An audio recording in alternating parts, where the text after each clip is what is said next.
Good morning student. આજે ધોરણ 6 માં સામાજિક વિજ્ઞાન તેમાં પાઠ પહેલો ચાલો ઇતિહાસ જાણીએ.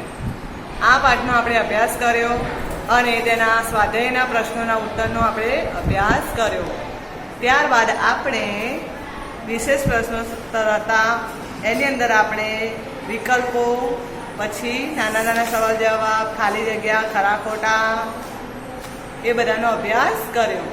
આજે આપણે ટૂંક નોંધ, કારણો, પછી શબ્દોનો પરિચય, સમજૂતી તેનો અભ્યાસ કરીશું. તો પહેલું છે આપણે ટૂંક નોંધ, તેનો અભ્યાસ કરીશું. પહેલી ટૂંક નોંધ છે તાળપત્રો અને ભોજપત્રો. તો છે તાળપત્રો એટલે શું? તો તાળપત્રો છે તાળના પર્ણ પર લખાયેલું હસ્તપ્રતો છે. જે તાળનું વૃક્ષ હોય છે તેની ઉપર લખાયેલું વૃક્ષનું પર્ણ હોય છે, એની ઉપર લખાયેલું હસ્તપ્રત હોય છે, એટલે કે હાથથી લખેલું હોય છે. પ્રાચીન સમયમાં માનવી લખવા માટે અને તાળપત્રો કે ભોજપત્રનો ઉપયોગ કરતો. માનવી લખવા માટે આ ઉપયોગ કરતો હતો. આ હસ્તપ્રતો કહેવાય છે. શું કહેવાય છે? હસ્તપ્રતો. ભોજપત્ર એટલે હિમાલયમાં થતા ભુજ નામના વૃક્ષોની પાતળી આંતરછાલ ઉપર લખાયેલ હસ્તપ્રતો. જો શું કહે છે? તો તાળપત્રો એટલે શું? તો હિમાલયમાં થતા ભુજ નામના વૃક્ષો હોય એની પાતળી આંતરછાલ હોય છે, તેની પર લખાયેલા હસ્તપ્રતો. હવે તાળપત્રો અને ભોજપત્રો જેવી હસ્તપ્રતોમાંથી પ્રાચીનને આપણને પ્રાચીન સમયની ભાષા અને જીવન જીવવાની પદ્ધતિ એ જાણકારી મળે છે.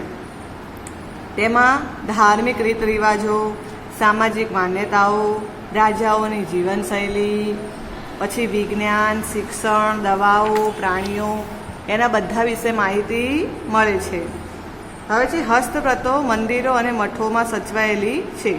આ હસ્તપ્રતો છે એ ક્યાં સચવાયેલી છે? તો મંદિરો અને મઠોમાં. તેમાં સંસ્કૃત, પ્રાકૃત અને મહાકાવ્ય પણ તાળપત્રો અને ભોજપત્રો પર લખાયેલા જોવા મળી આવ્યા છે. બરાબર. હવે બીજી ટૂંક નોંધ છે અભિલેખો.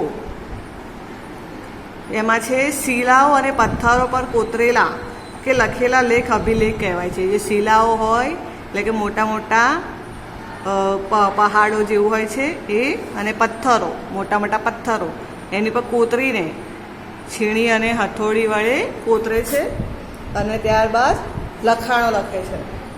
એને અભિલેખો કહેવાય છે. આપણે અભિલેખોમાંથી ઇતિહાસ જાણી શકીએ છીએ. બોલો, આપણે અભિલેખોમાંથી ઇતિહાસનો જાણકારી મળે છે. કેટલાક અભિલેખો ધાતુ પર પણ મળી આવ્યા છે.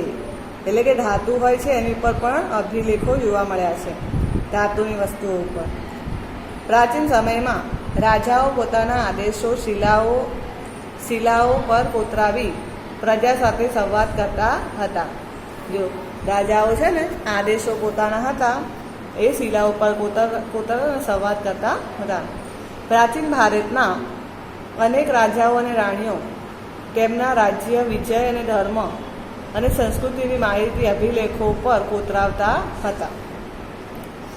આવા અભિલેખો, શિલાલેખો અને અભિલેખો પર લખાયેલા લખાણ લાંબા સમય સુધી ટકી રહે છે. સમ્રાટ અશોકના શિલાલેખો ખૂબ જ જાણીતા છે. જે સમ્રાટ અશોકના અભિલેખો અને શિલાલેખો છે એ ખૂબ જ જાણીતા છે. હવે છે ત્રીજી ટૂંક નોંધ સાલવારી. તો ઇતિહાસમાં સમયનું ખૂબ જ મહત્વ છે. ઇતિહાસમાં સમયનું ખૂબ જ મહત્વ છે. ઇતિહાસની ઘટનાઓ સમય અને સ્થાનની સાથે જ લખી શકાય છે. સમયને તારીખ, માસ અને વર્ષ સાથે જોડીને સમજીએ છીએ. જેમ કે 5 નવેમ્બર 1968 એ ગુરુવાર. 5 નવેમ્બર 1968 ને ગુરુવાર. તો ખ્રિસ્તી ધર્મના સ્થાપક ઈસુ ખ્રિસ્તના જન્મને દુનિયામાં સમય સાથે જોડવામાં આવ્યો છે. જો ઈસુ ખ્રિસ્તનો જન્મ થયો છે ત્યારથી આપણે તમે બોર્ડ ઉપર જોઈ શકો છો, મેં લખેલું જ છે. તો ત્યારથી આપણે ગણીએ છીએ. તો આપણે ઈસવીસન કહીએ છીએ. ઈસુ ખ્રિસ્તના ધર્મના સ્થાપક ઈસુ ખ્રિસ્તના જન્મને દુનિયાનો સમય સાથે જોડ્યા છે અને જેને આપણે ઈસવીસન તરીકે ઓળખીએ છીએ. અંગ્રેજીમાં એડી એટલે કે એનો ડોમિસ એટલે ઈસુ ખ્રિસ્તના જન્મ પછીના વર્ષો એમ કહેવાય છે. જો આ ઈસુ ખ્રિસ્તનો જન્મ થયો એના બાદ આપણે એડી એટલે કે ઈસવીસન એટલે કે ઈસુ ખ્રિસ્તના જન્મ પછીની સદી કેટલી છે એ બધી જોઈ, બરાબર. અને ત્યારબાદ દાખલા તરીકે ઈસવીસન 1947 એટલે કે ઈસુ ખ્રિસ્તના જન્મ પછીના 1947 વર્ષ 1947 વર્ષ. હવે એ જ રીતે ઈસુ ખ્રિસ્તના જન્મ પહેલાંના સમયગાળાને ઈસવીસનને પૂર્વે કહેવામાં આવે છે. હવે ઈસુ ખ્રિસ્તના જન્મને પહેલાં એની પહેલાં જે વર્ષ છે એ ગણવાના છે. જન્મ પહેલાંના સમયગાળા ઈસવીસન પૂર્વે કહેવામાં આવે છે. દાખલા તરીકે ઈસવીસન પૂર્વેની ત્રીજી સદીનો સમયગાળો એટલે ઈસુ ખ્રિસ્તના જન્મ પહેલાંના 2300 વર્ષ જોયો. આની અંદર ઘણીવાર સાલવારીને એડીને બદલે સીઈ એટલે કે સામાન્ય સાધારણ યુગ એમ પણ કહેવાય છે. જો બીસીને બદલે બીસીઈ એમ પણ કહેવામાં આવે છે, એટલે સામાન્ય કે સાધારણ યુગ પૂર્વે, અને એ તરીકે પણ લખવામાં આવે છે. સાલવારી સમજાતું નીચેનું ચિત્ર જુઓ. આ ચિત્ર જુઓ તમે, એમાં તમને સમજાઈ જશે. આ ઈસવીસન પૂર્વે છે, ઈસુ ખ્રિસ્તના જન્મના પહેલા ઈસવીસન પૂર્વે એટલે કે બીસી, અને આની અંદર ઈસવીસન બાદ એટલે એડી. હવે આગળ છે ટૂંક નોંધ બાદ આપણે શબ્દોનો પારિભાષિક શબ્દની સમજૂતી આપવાની છે, તેને આપે છે. હવે છે પહેલું તાડપત્રો. તાડપત્રો એટલે તાડ વૃક્ષના પર્ણ પર લખાયેલું હસ્તપ્રતો. પછી છે ભોજપત્રો. તો ભોજપત્ર એટલે હિમાલયમાં થતા ભુર્જ નામના વૃક્ષની પાતળી આંતરછાલ પર લખાયેલી હસ્તપ્રતો. આગળ છે અભિલેખો. તો શિલાઓ અને પથ્થરો પર કોતરેલા લેખ અભિલેખો કહેવાય છે. શિલાઓ અને પથ્થરો પર કોતરેલા લેખ એ અભિલેખો કહેવાય છે. તામ્રપત્ર. તો તામ્રપત્ર એટલે શું થાય?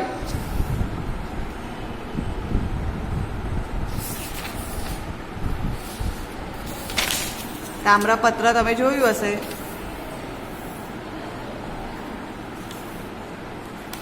તો તાંબાના પતરા પર કોતરીને લખવામાં આવેલો લખાણને તામ્રપત્ર કહેવાય છે. પછી પંચમાર્ક સિક્કા એટલે ધાતુના ટુકડાઓની છાપ ઉપસાવવા. ધાતુના જે ટુકડા હોય તેની છાપ ઉપસાવવા માટે બીબામાં મૂકી દબાણ આપી અને બનાવવાના સિક્કાને પંચમાર્ક તરીકે ઓળખાય છે. હવે શિલાલેખ. તો શિલાલેખ એટલે પથ્થર પર કોતરીને લખાયેલા લેખ. જે પથ્થર ઉપર કોતરીને લખાય એને શિલાલેખ કહેવાય છે. હવે ઐતિહાસિક કારણો છે, એના વિશે અભ્યાસ કરીશું. પહેલું છે પ્રાચીન સમયમાં રાજાઓને અભિલેખો કે શિલાલેખો કોતરાવતા હતા. પ્રાચીન સમયમાં રાજાઓને અભિલેખો કે શિલાલેખો કોતરાવતા હતા. તેનું કારણ શું? તો પ્રાચીન સમયમાં રાજાઓ પોતાના આદેશો શિલાલેખો કે અભિલેખો પર કોતરાવી પ્રજા સાથે સંવાદ કરતા હતા.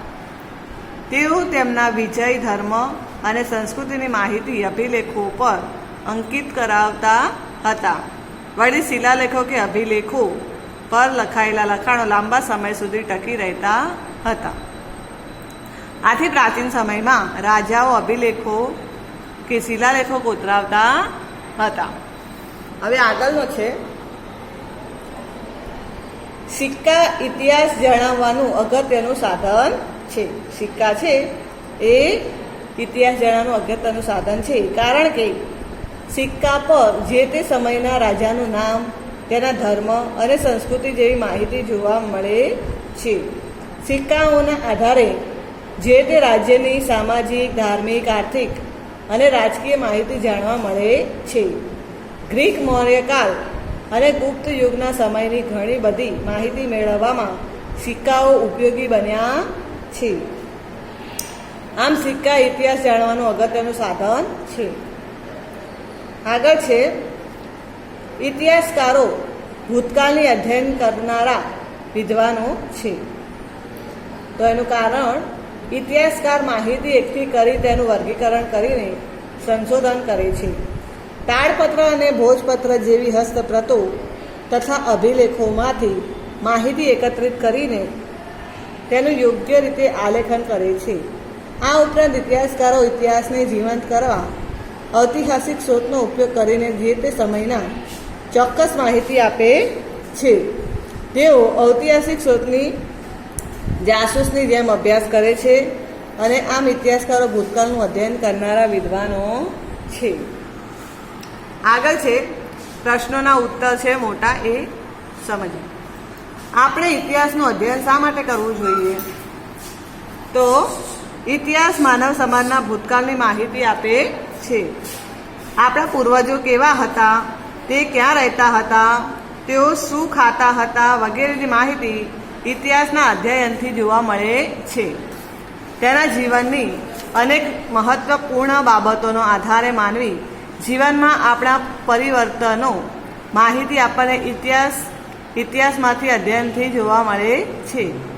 ઇતિહાસ આપણને એક યુગમાંથી બીજા અને બીજા યુગમાંથી ત્રીજા એમ અનેક યુગોના માનવ જીવનની રીત રિવાજો, માન્યતાઓ તેમજ તેમના ખોરાક અને પોશાક વિશે માહિતી આપે છે.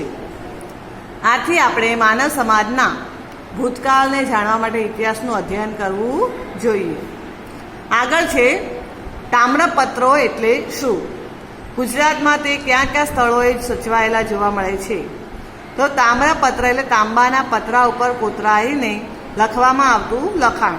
રાજાઓ પોતાની વહીવટી વિગતો અને દાનની માહિતી તામ્રપત્રો ઉપર કોતરાવતા હતા. ગુજરાતમાં આવા તામ્રપત્ર મોટી સંખ્યામાં જોવા મળી આવ્યા છે. તેમાં હેમચંદ્રાચાર્ય લાઇબ્રેરી, અમદાવાદની LD ઇન્સ્ટિટ્યૂટ ઓફ ઇન્ડોલોજી, ભોપ અધ્યયન અને સંશોધન વિદ્યાભવન, શ્રી મહાવીર જૈન આરાધના કેન્દ્ર જેવા સ્થળો સચવાયેલા જોવા મળે છે. હવે આગળ છે ઇતિહાસકારો અને પુરાતત્વશાસ્ત્રીઓ ઇતિહાસના અધ્યયન કેવી રીતે કરે છે? તો ઇતિહાસ જાણવા માટે ઇતિહાસકારો અને પુરાતત્વશાસ્ત્રીઓ સંશોધન કરીને માહિતી આપે છે. તેઓ પ્રાચીન રાજ્યો, સ્થળો અને જઈ ઉત્કલન કરીને મકાનો, સિક્કા, ઈંટો, પથ્થરો, ઓજારો, ખોરાકના નમૂના, મનુષ્યો અને પ્રાણીઓના હાડકાં વગેરે ઐતિહાસિક સ્ત્રોતોની શોધીને તેઓ અભ્યાસ કરે છે. તેઓએ સમયની સંસ્કૃતિથી આપણને માહિતગાર કરે છે. ઇતિહાસકારો તેમને મળી આવેલા ઐતિહાસિક સ્ત્રોતોનું વર્ગીકરણ કરીને માહિતી એકત્રિત કરી છે અને પછી યોગ્ય રીતે પોતાનું આલેખન કરે છે. આ રીતે પુરાતત્વશાસ્ત્રીઓ અને ઇતિહાસકારો ભૂતકાળની આપણી સમક્ષ જીવન કરે છે. આગળ છે આપણા દેશનું નામ ઇન્ડિયા અને ભારત કેવી રીતે પડ્યું? તો એને આપણે જાણશું. આપણા દેશના બે નામથી ઓળખીએ છીએ. આપણો દેશ છે અને બે નામથી ઓળખીએ છીએ, ઇન્ડિયા અને ભારત. ઇન્ડિયા શબ્દ એ ઇન્ડસ પરથી ઉતરી આવ્યું, જેને સંસ્કૃત ભાષામાં સિંધ કહેવાય છે. અને ઈરાનીઓ સિંધુ નદીને હિન્દોસ અને ગ્રીસના લોકો ઇન્ડસ કહેતા હતા. જે ગ્રીસના લોકો હતા એ ઇન્ડસ કહેતા હતા અને ઈરાનીઓ હતા એ સિંધુ નદીને હિન્દોસ કહેતા હતા. અને આ રીતે તેઓ સિંધુ નદીના પૂર્વ કિનારાને ઇન્ડિયા એટલે કે ઇન્ડિયાના નામથી ઓળખ્યા. અને આથી લાંબા સમયે આપણે દેશને ઇન્ડિયા નામથી ઓળખાયો. જ્યારે ભારત એ નામ ઋગ્વેદમાંથી જાણવા મળ્યું. અને ભરત નામનો માનવ સમૂહ, જે ભરત નામનો માનવ સમૂહ હતો એ ઉત્તર પશ્ચિમ ભારતમાં આવીને વસેલો હતો. તેમના નામ પરથી આપણા દેશનું નામ ભારત પડ્યું હતું. આપણો દેશ ભારત તરીકે ઓળખાયો. હવે આ જેટલા પણ પ્રશ્નોના ઉત્તર આપણે જોયા એ તમે અભ્યાસ કરજો, લખજો અને તેને મોઢે કરજો. આપણે આગળના વિડીયોમાં નવો પાઠ ચલાવીશું. આ પાઠને તમે શાંતિથી મોઢે કરજો. Thank you.